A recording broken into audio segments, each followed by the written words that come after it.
Hello tanks and tankettes, and welcome to a view replay featuring the premium tier 8 wheeled French vehicle, the Panhard EBR 75. This is DerpMcAladdin, who I think we'll just call Derp because it's slightly less of a mouthful, and as you can see it's an all tier 8 game, and so that's pretty good as far as the gun on this thing goes, which is decent, but it's only a 2-round auto-loader and it's not super high damage. But as for the rest of the vehicle, I mean, apart from the firepower, it's pretty much the same as the regular tier 9. I mean, I think there's a bit less oomph under the hood, but otherwise the main difference between the two is that the tier 9 has a 90mm gun and this has a 75.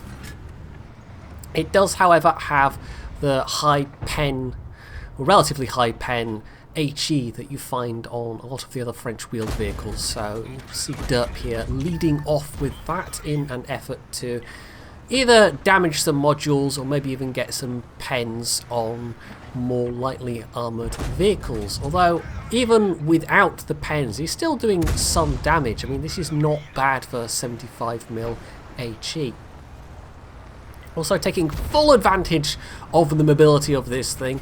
Some people really don't like that these were added to the game, and maybe they have a point, I don't know. I don't know that I play enough World of Tanks these days to properly have an opinion on whether they're good or not for the game, but it seems like they might be fun to play at least. That doesn't necessarily mean they're a good thing for the game, but you know, if you like your speed, these are where it's at. So he's helped finish off that SU-130PM, and he's onto his APCR now, his standard ammo. So, you know, slightly more reliable penetration, but a bit less damage if it does pen.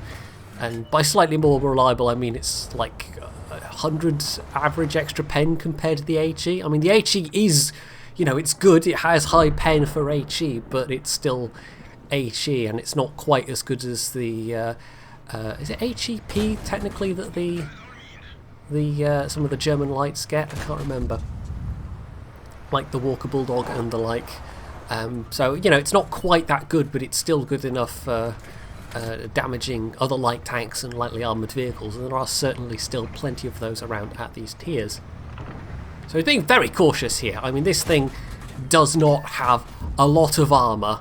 He's taking lots of snapshots and maybe wasting a bit of ammo in the process, but even if he runs out of APCR, he's still got a whole bunch of heat and HE shells. Although that said, the heat's probably a little less useful than the standard APCR might be, just because of course there's a much higher chance of it going into tracks or whatever and not really doing a lot of damage. But still, yeah, he's definitely being properly cautious, because apart from the tracks, the wheels rather, this is a very, very thinly armoured vehicle, and it doesn't have a lot of hit points. It really does rely on its speed to keep it alive. That said though, you know, we will come to the wheels later, that will become important. If somebody has a shot on your side, there's a very good chance it will just hit one of the wheels, and while that will slow you down, it won't bring you to a stop, and I suspect this is one of the reasons why some people particularly don't like these vehicles. It's very hard to do the equivalent of tracking a light tank with the wheeled vehicles, just because of the nature of the mechanics of them. So, although I have in the past joked about how, you know, French lights' best armour is... oh yeah, a little bit of panic there maybe, is in their tracks. For the French wheeled vehicles, that is almost literally true, because the wheels just eat the shells and will not slow you down. So it makes a bit of a speedy getaway, apart from that one moment with the Rock when clearly, yes, he was a little... concerned about the rather healthy Centurion advancing on his position. This isn't a tank, you know, the entire line, they're not tanks that can get into a stand-up fight. That is not how you play these things, and if you try, you're just going to get your ass kicked. You really have to use that mobility, because that is your main asset by a long shot. But that makes it great for doing stuff like this, popping out when somebody is distracted, getting in a bit of sneaky damage, and then rolling away again. And there's not a huge amount someone can do about it unless they are sat just watching the position where they know you might pop out from, as was the case in that circumstance where that Centurion knew exactly where they were. But rather than try his luck again, he decides to go and maybe help the other flank a bit, see if he can put his firepower to use, because the overall accuracy on this gun is pretty good, even if the damage output isn't necessarily huge. Because the other side has more or less collapsed. That was basically where all their heavy tanks were. And as you can see, the enemy team has pushed through them and is now into the remaining tank destroyers that were on this side, who are also rapidly dying. And it's starting to look not good overall. I mean, he might get to kill this Scorpion G, who was a bit out in the open there on the bridge, didn't really have anywhere they could hide. But when it comes to, like, if he has to have a head-on fight with the TS5 and the Lerva, for example, even though they are damaged, that would be a really bad idea.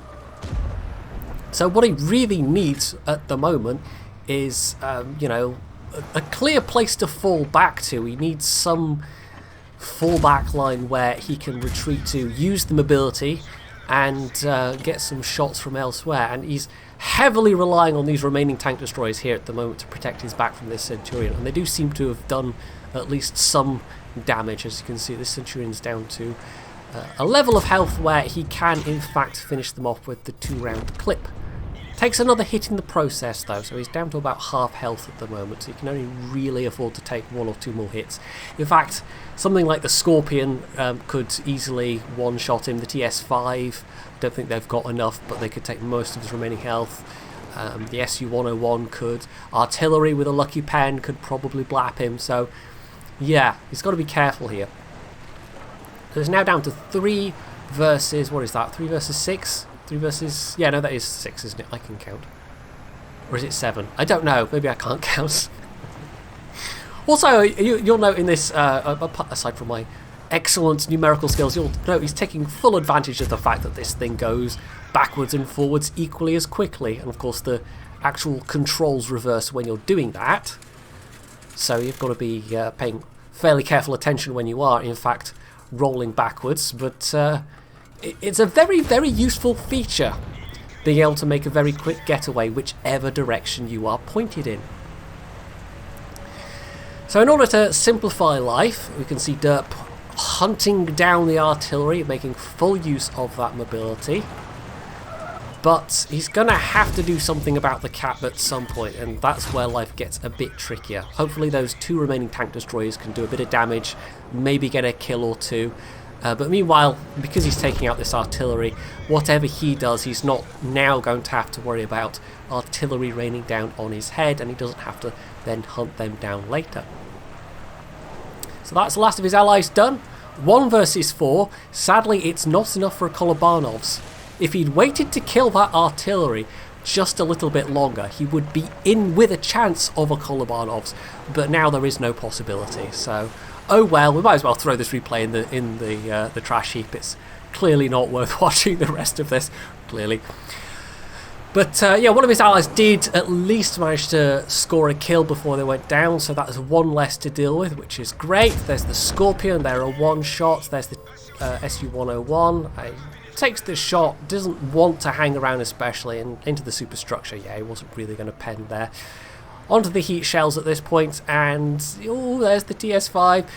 He's absolutely banking on the SU, not reacting in time to traverse in time to get his gun around, and also counting on the Lerva not being there, which fortunately they were not close enough to get a shot in. The TS5 did, however, hit him in the wheel for no damage, so yeah. That mechanic there became absolutely vital in a tracked vehicle. That may well have been a tracking shot, at which point that probably would have been game over right there. I mean, French tracked light would obviously also have a bigger clip to work with, but a bigger clip also at the same time means longer reload. So it's, you know, swings and roundabouts. The bigger clip would certainly be useful for, you know, the SU-101 would probably be dead at this point, but at the same time Derp possibly also would have from being tracked. So this is where the mobility, I mean, you know, I keep saying this, but the mobility is super useful because it really is. He can just change direction on a dime pretty much and absolutely fool people as to which direction he's going to come from, and that lets him pop back up there. They're expecting him to come from around the middle maybe, or from the other side, maybe go from over the bridge, I don't know, but he's able to come up and blap blap, they're both dead, and now he's just got the Lerva to deal with.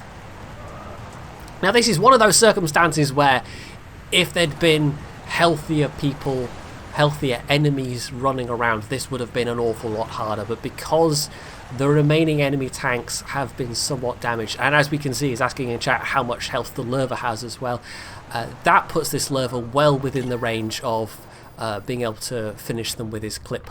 So he's been spotted again, takes a hit in the wheel, shoots a shot back at the Lerva, but neither of those shells actually does pen, and he's getting rather close to running out of ammo at this point as well, so these next couple of shots really had better count. But theoretically he should be able to just go blap blap and that will be the Lerva and the win. But equally, if the Lerva hits him, it's, you know, it all comes down to that. However, this is one of those circumstances where the fact that he can whiz around and not necessarily outspot the Lerva has a far better view range than he does. This is the biggest downside of all of the wheeled vehicles, is that they have terrible view range. I mean, this is what, 310 base meters view range? So yeah, he's just relying on the fact that the Lerva really can't reposition anything like as well as he can, and at that point, well, it's a bit of a done deal. The Lerva is never really going to be able to fully anticipate, unless they get lucky, which side he's going to come up from. So that was a bit of a carry, nearly 5,000 damage done. Pascucci's, Radley-Walters, no Kolobanovs, sadly, but I don't think he's too displeased with that result otherwise. I mean, that's very nearly a Pools medal, you know.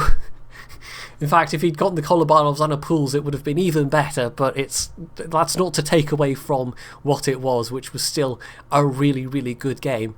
And a big part of that was that it was a wheeled vehicle.